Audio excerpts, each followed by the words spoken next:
নমস্কার বন্ধুরা, আমি বনশ্রী। আমার চ্যানেলে সবাইকে স্বাগত। আজ আমি আরেকটি নিরামিষ রেসিপি নিয়ে চলে এসেছি। আজ করে দেখাবো ঠাকুরবাড়ির জনপ্রিয় রেসিপি মরিচ ঝোল। নিরামিষ দিনে আপনারা কিন্তু এই রেসিপিটি ট্রাই করতে পারেন। কোনো রকম গুঁড়ো মশলা ছাড়াই এই রেসিপিটি তৈরি হয়ে যাবে। আসুন দেখে নেওয়া যাক রেসিপিটি কিভাবে বানাই। মরিচ ঝোল বানানোর জন্য এখানে আমি 4টা পটলকে একটুখানি খোসা ছাড়িয়ে নিয়ে 4 ভালা করে নিয়েছি। আর একটা মিডিয়াম সাইজের ঝিঙেকেও অল্প অল্প খোসা ছাড়িয়ে এইভাবে পটলের মতোই আমি টুকরো করে নিয়েছি। আর আমি নিয়ে নিয়েছি একটা মিডিয়াম সাইজের রাঙা আলু। খোসাটাকে ছাড়িয়ে আমি এটাকেও কিন্তু একটু ছোট করে টুকরো করে নিয়েছি। এক ফালি মিষ্টি কুমড়োকেও একটু বড় টুকরো করে নিয়েছি। আপনারা কাঁচা কুমড়োও এর মধ্যে দিতে পারেন। আমি একটা মিডিয়াম সাইজের আলুকে ডুমো করে কেটে নিয়েছি। আর যা যা লাগবে আমি রান্না করতে করতে বলে দেব। রান্নাটা শুরু করব। গ্যাসের মধ্যে কড়া বসিয়ে কড়া গরম হয়ে গেলে দিয়ে দিলাম আমি পরিমাণ মতো সর্ষের তেল। তেলটা ভালো করে একটুখানি গরম হয়ে গেলে আমি কড়ার গায়ে এইভাবে একটুখানি ছড়িয়ে নিচ্ছি। এই রান্নাটা কিন্তু সর্ষের তেলেই ভালো হবে। আর আমি দিয়ে দিচ্ছি হাফ চামচের থেকে একটু কম কালো জিরে আর দুটো চেরা কাঁচা লঙ্কা।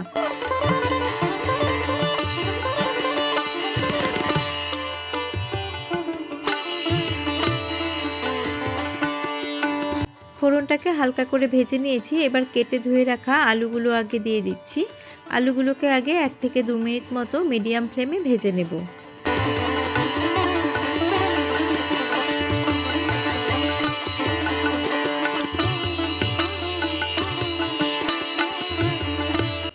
এবার এর মধ্যে মিষ্টি কুমড়ো দিয়ে দিচ্ছি। মিষ্টি কুমড়োগুলোকেও 2 মিনিট মতো এইভাবে ভেজে নেব।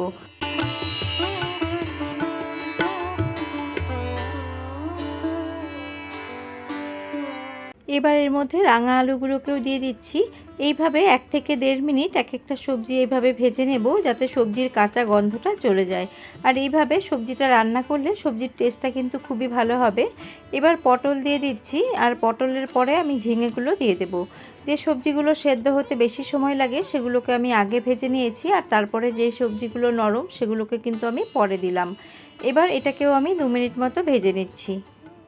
সবজির মধ্যে আমি এখনও লবণ দিইনি। এই পর্যায়ে সবজির মধ্যে আমি পরিমাণ মতো লবণ দিয়ে দিচ্ছি। আর একই সাথে আমি দিয়ে দিচ্ছি চিনি। চিনিটা আপনারা সবজির পরিমাণ হিসেবে বাড়িয়ে কমিয়ে নেবেন। আর চিনি কিন্তু অল্প দিলে এতে খেতে ভালো লাগবে। এবার আবারও ভালো করে মিশিয়ে নিচ্ছি। ভালো করে মিশিয়ে নিয়ে এরপরে আমি ঝিঙেগুলো দিয়ে একইভাবে আরও মিনিট খানিক নাড়াচাড়া করে নেব। বন্ধুরা, আমি এখানে এই কটা সবজি ব্যবহার করেছি। এছাড়াও আপনারা এর মধ্যে কুমড়ো শাক, লাউ শাক, বেগুন এবং কাঁচা পেঁপেও ব্যবহার করতে পারেন।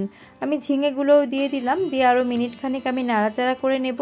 বন্ধুরা, যৎসামান্য উপকরণে এত টেস্টি একটা রান্না হতে পারে, আপনারা কিন্তু রান্না না করলে একদমই বুঝতে পারবেন না। আপনারা বাড়িতে অবশ্যই ট্রাই করবেন। 4-5 মিনিট হয়েছে, সবজিগুলোকে ভেজে নিয়েছি। আমার মনে হচ্ছে যে একটু তেল বেশি হয়েছে, তাই এক্সট্রা তেলটা আমি একটা বাটির মধ্যে তুলে রাখছি।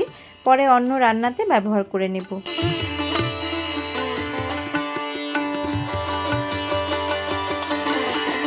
এই সবজিতে তেলের পরিমাণ একদমই কম লাগে। আমার তেলটা একটু বেশি দেওয়া হয়ে গেছিলো। তেল তুলে নিয়েছি। দেখুন একদম এখন পারফেক্ট আছে। এখন সবজিগুলো সেদ্ধ করার জন্য পরিমাণ মতো জল দিয়ে দিচ্ছি। জলের পরিমাণটা কিন্তু একটু বেশিই দিতে হবে, কেননা সবজিগুলো সেদ্ধ হবে। সবজিগুলো সেদ্ধ হবে তার জন্য লো টু মিডিয়াম ফ্লেম করে 7 থেকে 8 মিনিটের জন্য ঢেকে দিলাম। অপরদিকে আমি একটা মশলা বানাবো। তার জন্য মিক্সার গ্রাইন্ডার ছোট জার নিয়ে 1 চা চামচ কাঁচা কালো জিরে দিয়ে দিলাম। কালো জিরেগুলোকে জল ছাড়া শুকনো আমি ভালো করে একটু ব্লেন্ড করে নেব। দেখুন জল ছাড়া শুকনো ব্লেন্ড করে নিয়েছি। আপনারা চাইলে এটা শিলেও বেটে নিতে পারেন। এবার এর মধ্যে দুটো কাঁচা লঙ্কা বা কাঁচা মরিচ দিয়ে দিলাম। লঙ্কাটাকে আমি ভেঙে দিয়েছি। এবার পরিমাণ মতো জল দিয়ে আমি এর একটা মিহি পেস্ট তৈরি করে নেব।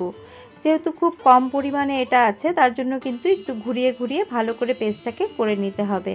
আর এখানে এর মধ্যে আমি নিয়ে নিয়েছি 1 কাপের থেকে একটু কম দুধ। দুধটাকে ভালো করে আমি জাল করে নিয়েছি। জাল করে ঠান্ডা করা আছে।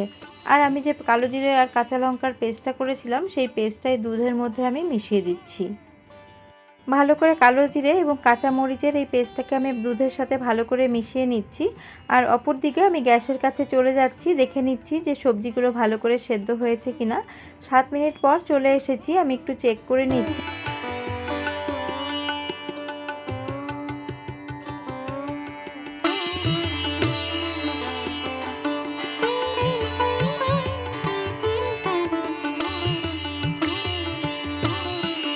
আমি চেক করলাম সবজিগুলো কিন্তু আরেকটুখানি সেদ্ধ হবে, তার জন্য আমি আবারও ঢাকা চাপা দিয়ে 3 থেকে 4 মিনিটের জন্য রেখে দিয়েছিলাম।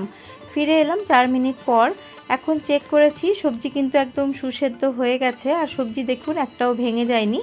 এবার দুধ এবং কাঁচা লঙ্কা আর কালো জিরের যেটা আমি গুলে রেখেছিলাম সেটা দিয়ে দিলাম।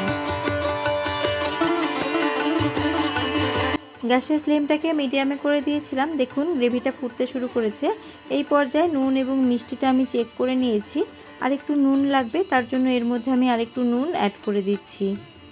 গ্রেভিটা টকবক করে ফুটতে শুরু করেছে। এখন আমি ফ্লেমটাকে একদম লো করে দিয়ে 3 থেকে 4 মিনিটের জন্য ঢেকে দিলাম। ফিরে এলাম 4 মিনিট পর। দেখুন ঝোল অনেকটাই টেনে গেছে, আর এতটুকু ঝোল আমি রাখবো।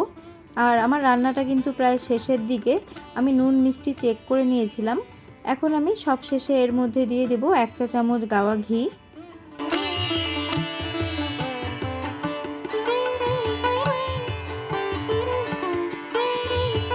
গ্যাসের ফ্লেমটাকে আমি অফ করে দিয়ে ভালো করে সমস্তটা মিশিয়ে 5 মিনিট স্ট্যান্ডিং টাইমে রেখে তারপরে গরম গরম আপনাদের সার্ভ করে দেখাবো। গরম ভাতের সাথে এই মরিচ ঝোল খেতে কিন্তু খুবই উপাদেয়।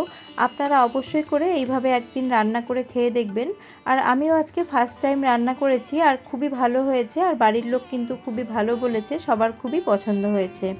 আমার আজকের রেসিপিটি আপনাদের কেমন লাগলো জানাতে ভুলবেন না। ভালো লেগে থাকলে একটি লাইক করবেন এবং নিজেরা বানিয়ে খাবেন। আর বেশি ভালো লেগে থাকলে ফ্রেন্ডস অ্যান্ড ফ্যামিলির সাথে শেয়ার করবেন। আবারও হাজির হয়ে যাব অন্য কোনো রেসিপি বা ব্লগস নিয়ে। নমস্কার।